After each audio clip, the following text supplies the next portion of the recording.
A União Ibérica, período em que Portugal e Espanha foram governados pelo mesmo monarca, teve consequências significativas para o Brasil colonial.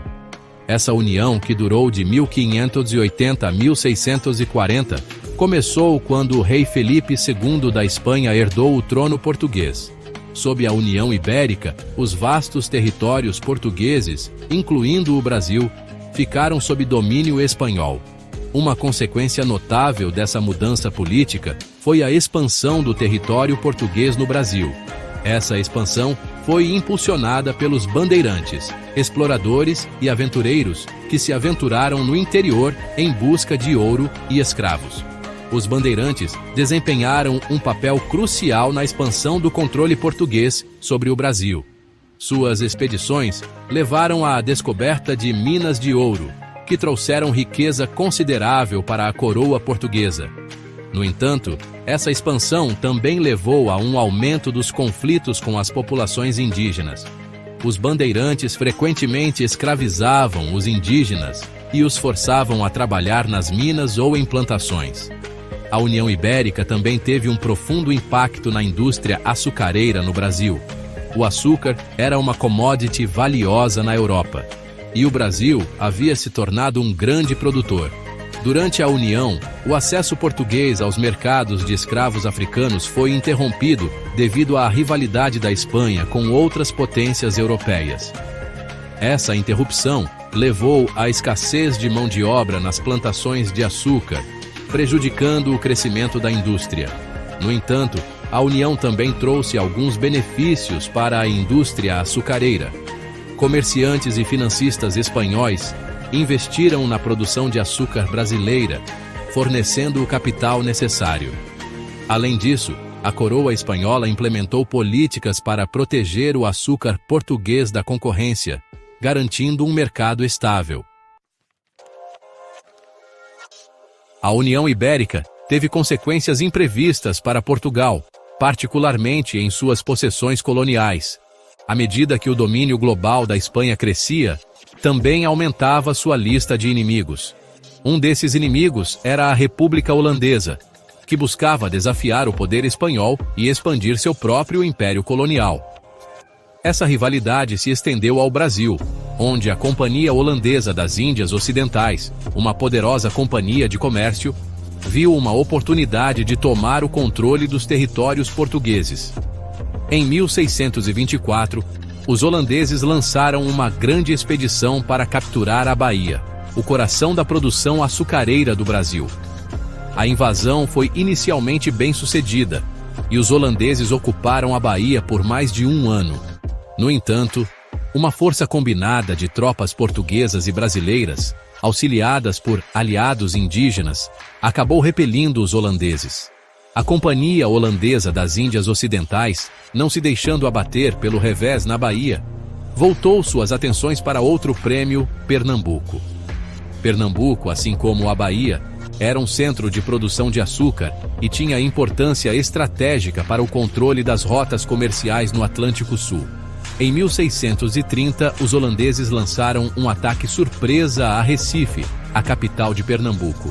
Apesar da forte resistência dos portugueses e seus aliados brasileiros, os holandeses capturaram a cidade e gradualmente expandiram seu controle sobre as áreas circundantes. A ocupação holandesa de Pernambuco marcou um ponto de virada na luta pelo controle do Brasil. Os holandeses trouxeram consigo uma abordagem diferente do colonialismo em relação aos portugueses. Eles eram mais tolerantes com a diversidade religiosa, permitindo a prática do protestantismo em uma colônia predominantemente católica. Os holandeses também investiram em infraestrutura, melhorando o porto e as fortificações do Recife. Enquanto os holandeses faziam incursões no nordeste do Brasil, os franceses também buscavam estabelecer um ponto de apoio no Novo Mundo. A França, sob o domínio de monarcas ambiciosos como Henrique IV e Luís XIII, visava desafiar o domínio das potências ibéricas nas Américas. Exploradores e comerciantes franceses já haviam estabelecido uma presença na América do Norte e agora voltavam sua atenção para o Sul. explorando a costa brasileira. Em 1555, um grupo de huguenotes franceses, protestantes que enfrentavam perseguição na França católica, estabeleceu uma colônia chamada França Antártica, na Baía de Guanabara. Eles buscavam criar um refúgio para a liberdade religiosa e explorar os recursos naturais da região, particularmente o pau-brasil, um corante valioso. No entanto, a colônia enfrentou inúmeros desafios, incluindo conflitos com os indígenas Tupinambá e ataques de forças portuguesas. Os portugueses, determinados a expulsar os franceses do território que reivindicavam, lançaram uma série de expedições contra a França Antártica. Em 1560, as forças portuguesas, sob o comando de Mendes Sá, sitiaram a colônia francesa, forçando seus habitantes a abandonar o assentamento e buscar refúgio com os Tupinambá. Embora os franceses tenham feito novas tentativas para estabelecer uma presença no Brasil, eles não tiveram sucesso. Os franceses não limitaram suas ambições ao Rio de Janeiro. Eles também exploraram e tentaram colonizar outras partes da costa brasileira, incluindo o Maranhão, no norte. Em 1612, uma expedição francesa liderada por Daniel de Latouche, senhor de la Ravardière, estabeleceu uma colônia chamada São Luís no Maranhão. A União Ibérica, um período de mudanças e turbulências significativas na história do Brasil, deixou um impacto duradouro na colônia. Embora a União tenha facilitado a expansão territorial e trazido alguns benefícios econômicos, ela também tornou o Brasil vulnerável a incursões estrangeiras. Holandeses e franceses, buscando capitalizar o alcance imperial da Espanha, desafiaram o controle português no Brasil. Embora ambas as potências tenham sido finalmente expulsas, sua presença teve consequências profundas. A ocupação holandesa de Pernambuco, embora relativamente breve, deixou uma marca duradoura na região.